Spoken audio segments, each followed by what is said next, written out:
people. So this is a final day at being a final day as in it was a cute 3 day trip, but I'll actually miss this place, Valaparai. If you'll take a look at it, it's I mean, and it is 6:15 in the morning, and so today is the third and final day. But right now we are all headed to. We're going to be seeing some river, I think. So I'm just looking forward to it. And I was sharing the room with these two cute little. I wonder if I can get them on camera. But that's what this is. This place is called the PON Homestay. It's like a Tamil surname, Pond Homestay.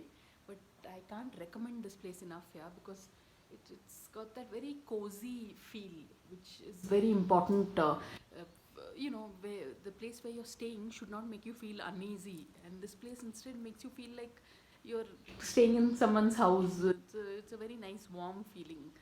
So, so that's what. This is how Valapparai looks at 6:15 in the morning, and I'll make another video soon and make it outside, I think. So on that note, thanks for watching and please subscribe.